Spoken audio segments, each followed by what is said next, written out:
New Luvafoodie iced tea. 4 clean drinking iced tea flavors. Lemon lovers, passion fruit lovers, raspberry lovers, and blood orange lovers iced tea. Eat clean, be well, and stay well with our clean eating spice blends at Luvafoodie. Hello, everybody. Welcome to Luvafoodie LinkedIn Live. Today is Monday, November 14th, and I'm excited to announce we have a new entrepreneur on today who started a brand new craft cocktail tequila brand. So I'm very excited. Welcome, Nicole Anthony. Hi. Thank you for having me, Michelle. I really appreciate it. Absolutely. So I love having women on my show, especially entrepreneurs that are in the food or beverage space. And you entered a very difficult space, the craft cocktail. I don't know a lot about craft cocktails as far as the distribution in the space, but I know it's very competitive. So tell us a little bit, Nicole, before we talk about COYABLU, what is your background? So, serial entrepreneur, got a divorce in 2019, single mom, went all in on a product-based business. And here we are today, serving people beverages that are clean and things that they love, that are good for their body. Correct. So you started COYABLU in 2019? I did, yes. I started formulating. And how did you do that? Market research and formulating in 2019. Did you have alcohol or craft cocktail experience or knowledge prior? You didn't? No, but I lived at Tallow, and that's a very high-end apartment building next to Good Day Cafe, Bad Day Bar in the Twin Cities in the West End, and everybody was drinking White Claws, and I was not a fan. And so I went on a journey to find something that was tequila based, and I couldn't find anything that I enjoyed.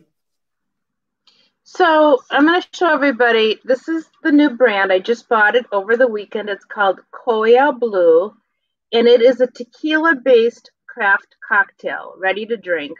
So how do you even, because I always thought and someday I would like to have my own beverage line, maybe like a sangria or a wine, because I'm more of a wine drinker than a craft cocktail drinker. But how do you, first of all, source tequila? There's so many tequilas out there. A lot of the celebrities are into tequilas. How do you even go about that? Well, so there's a NOM number. It's an NOM number.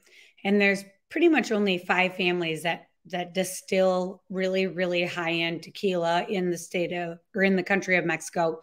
And that NOM number identifies it. And so we have 110 proof tequila. It's barreled in vanilla, ships up, ports in Laredo, Texas, and then we co-pack in Tempe, Arizona. So did you go down to Mexico and research this and try it? I just don't even know how you would begin to know that.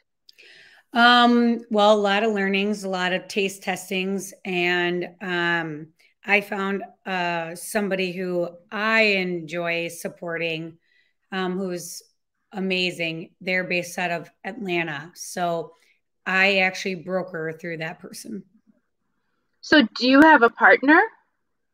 I have multiple partners. Investors too? Yes.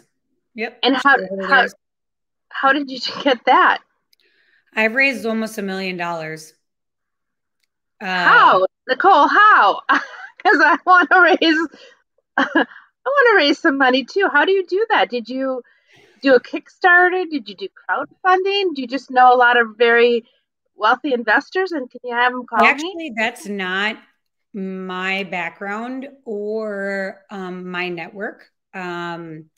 So friends and family around, people who believe in me and know that it's a really good product. They've tried it. They love it. And then asking for referrals.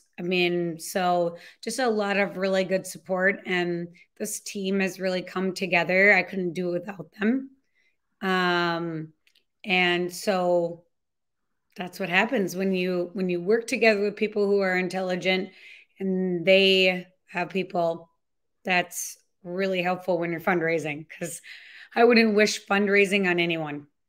I one time in my career, I was working with the American Heart Association as a volunteer, and I got on their fundraising group or team for the year. And it was, for me, one of the worst experiences, just because I hated calling up people and asking for money. It was just, I realized then I could never do fundraising because it was just so uncomfortable. Yeah, it's hard. It's hard. So Nicole, how did you, build your team? How did you're single, you're recently divorced. How did you network and say, because one of the things that I'm struggling with as an entrepreneur, solo entrepreneur, is building a team, building people I trust. I went down a path one time where I hired somebody to be a fractional person for me, and it was not a good experience. So how do you garner the people that you know are going to be good and that you're going to trust? Well, so people are actually kind of one of I love people. Mm-hmm. And one of the things that I've learned is you always have to have the right people doing the right things at the right time. I'm a certified master practitioner in scaling up. And I think even though this is my first product-based business, I would say that really applies to everything you're doing, whether you're service or product based. And so when I sought out and started growing this company, I looked for the personalities and the cultural fit. And the cultural fit is actually incredibly important. If your morals and values don't align, you can't coach in, coach up, or coach out. Yeah, I agree. And the person or the people that you surround have to believe in your vision, your mission, your product. They have to own it 100%. They can't be short-sighted, just in it for the money or a quick turnaround, because that's what happened to me, and it was not a good experience at all. Right. And it's okay to have the desire to have a quick turnaround and to exit. In fact, being in a small business and being at the grind for 30 years sounds incredibly daunting to me. But I think a lot of people shy away from it, especially people who don't have experience with it.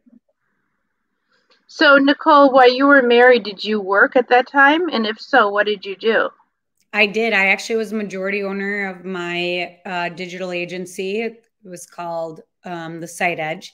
It's still in business today. My ex-husband runs that, and I sold off those shares to him in 2019. And yeah, so totally different animals, a different business in some people's mind. What's really interesting that people don't understand is, even though I'm in an alcohol space, slinging booze, if you will, it's all about marketing. Mm-hmm. So I'm really grateful that I have over 17 years of sales and marketing experience, because anything that comes down to being successful and pushing product and or services requires good skills in marketing and sales. Absolutely. And you have to be a people person, and you have to figure out who your audience is quickly, whether you're in a store or in front of a buyer, and make that connection immediately if you're going to expect a sale or a relationship or a partnership. That connection has to happen, I would say, within the first minute for me. I can tell. Impressions are everything. Right. So, Nicole, what does COYABLU mean? What does the name mean, and how did you come up with the name? Oh man, that's such a great question. Naming this company was incredibly hard. So Koya in the Spanish Urban Dictionary means the equality between the male and female wolf pack. Wolves? Yep. The leaders. And we're a very cultural, seasonal, and gender neutral brand. And so that was really important for us. And because we're tequila based, so I'm not sure if you know this, but tequila is actually grown around the world, but only allowed to, the word is only allowed to be used from tequila or agave spirits sourced from the Mexican government. Does that make sense? So you're saying that you can grow tequila in, say, in the United States, but then you can't call it tequila? Absolutely. Yep. What would it be called? Agave spirits. Oh, so anything that says agave, that doesn't mean that is it tequila, or is it sort of fake tequila? No, it is tequila. Now, what the proof is and how it's distilled and how they monitor that, I don't have all of that information, but I would say that tequila is, it's a plant-based spirit, and it is grown around the world. So blue, to kind of bring this full circle, is Yo Italiano, BLU, no E. And they have a very unique history with agave spirits. And most people wouldn't understand or know that. And so because we wanted to be worldly, culturally, gender, seasonal, we were very particular on how we researched all of that and came up with the final name. So I'm Italian, and I know blue is blue in Italy, Italian. So you're saying this means wolf, like a wolf pack, and then blue meaning because you just wanted it to be international at some point? No, so all tequila is grown from blue Weber agave. And blue is a very important word in what we produce. And so we had the opportunity to go English, Mexican, or something that caught people off guard. So the little, like I said, I don't know a lot about how tequila is grown, so you have to just pretend I'm 101. These little graphics on your can that look like little weeds. They're agave plants. That's agave plants, and then they're blue. There's silver with blue. That's because the plant actually is blue. The plant is blue-green. Yes. Interesting. So so you get this tequila from Mexico. It's shipped into Texas, into a distributor or a co-packer. So it just ports there. We have to pay excise tax. So in the United States or globally, there's a 3-tier system. You have your manufacturer, which is us. Then you have your distributor, and then you have your retailers. And so we don't get it legally shipped to us directly. So it goes to what we would call a co-packer, who we work in tandem with. And they put everything that I've formulated together in a can. And that's in Texas. And that's in Tempe, Arizona. Or Tempe, Arizona. And then, so I know Johnson Brothers is a huge distributor. I know Todd Johnson. He's a friend of mine. I went to school with him and his wife and lived in the same neighborhood. Are you with a distributor like Johnson Brothers? Or Johnson? No, actually right now we co-pack ourselves, or we self-distribute ourselves. We've been in less than, since June. So that's 5 months. We've been able to make it into 50 accounts, just our internal team, deliver and run basically 2 different businesses simultaneously. And being able to self-distribute actually is only legal in the state of Minnesota. And so one of the things that's really interesting about this business is it is oversaturated. All industries are. But you also have to get traction in order to get a good distributor, and you can't get a good distributor without traction. I know. So we kind of got lucky and have really good partners that have supported us, and for that I couldn't be more grateful. So you're talking to your retail stores that are bringing you in. Like I went to the Apple Valley liquor store in Apple Valley to buy this weekend. But if you want to be national, which you do, and you want to be international, your goal is to get with a national distributor. Is that correct? Yep. Who would go down to Tempe, pick up the cans from your co-packer and distribute across the United States? Yep. So one of the reasons I do this show is to help other entrepreneurs who are either further along in the beginning stage. They have to have a product mostly that's already available or to ship or to. First, can I ask you, how did you like it? I liked it, and I have to tell you, the first thing I tasted was the tequila. Is that? I mean, it was very like with the hard seltzers, you don't really taste the alcohol. Have you noticed that? And I don't really know what seltzers, but I could taste the tequila right away. It was very crisp. It was very light.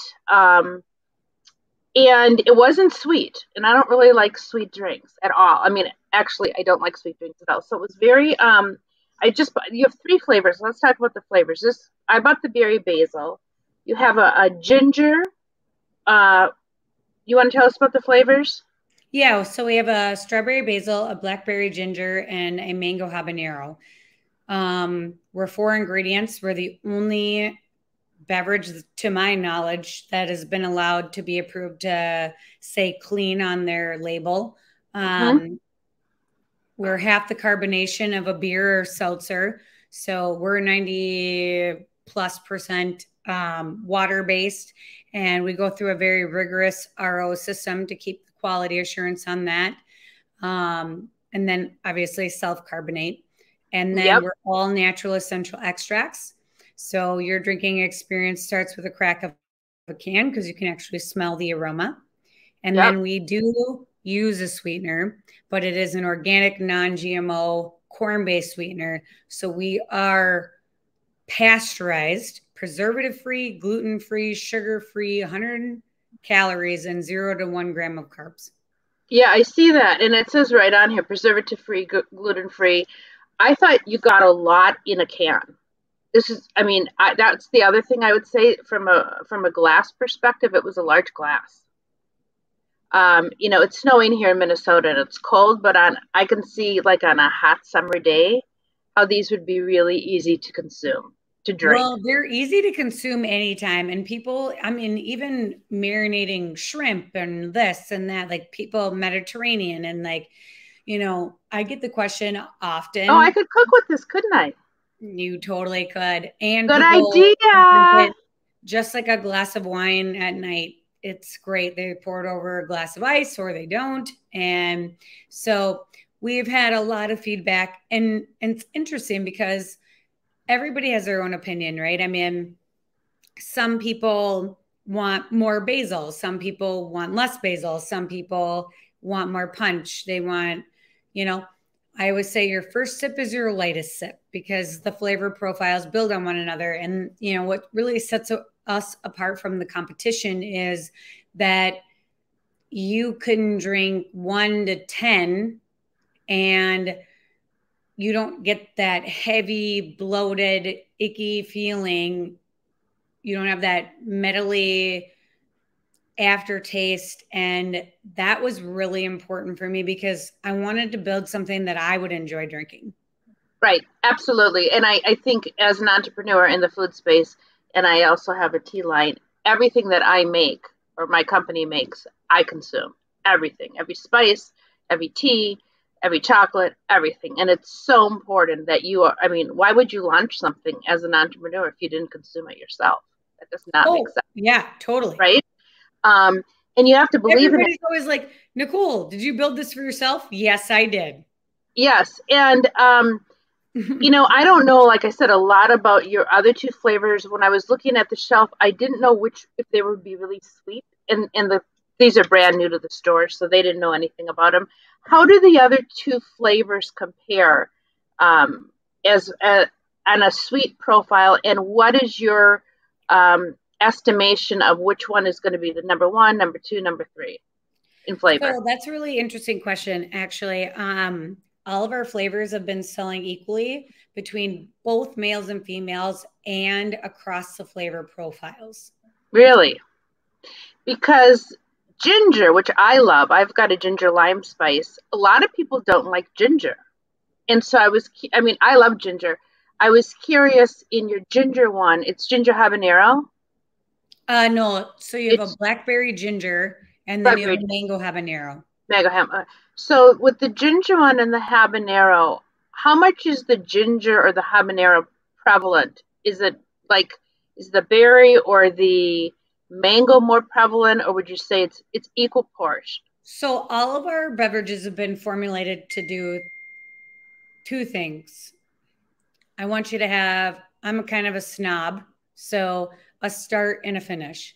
So there's a citrus that brings out a little bit of a pop, but then you have a start and a finish. And the start is always the fruit. Okay. The finish is always nuts, herbs, spices, or beans. Interesting. Is that sort of a rule, or is that just what you decided? It's what I decided. I like that. I like that a lot. That's a very good way to explain the flavor profile, because I didn't know. I mean, I know I love strawberries and I love basil and lime, and so I knew I would love this one for sure. But I didn't know, how much is the habanero going to be? Is that going to be really spicy? Or, I thought I'd start with this one. But so you just got into retail. For one of the things that I like to do when I have guests on the show is, how do people who are watching go get this product right now? Can you buy on COYABLU.com, and then there's a store locator, and they can find any location that we are in, whether it's a restaurant, bar, venue, or a liquor store. So you are selling then to bar and restaurant establishments? Oh yeah, absolutely. Okay, that's a great idea. Can you tell us some of the locations you're in right now in the Twin Cities?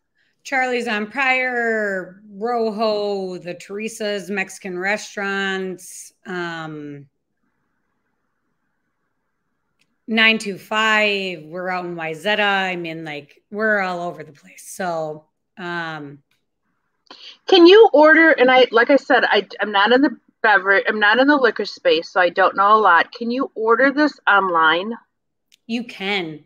You can. We actually just put together 2 new SKUs, so you can do a multi-pack of a 3 or a 6, and you can order them through Ace Spirits, which is located in Hopkins, and they're amazing.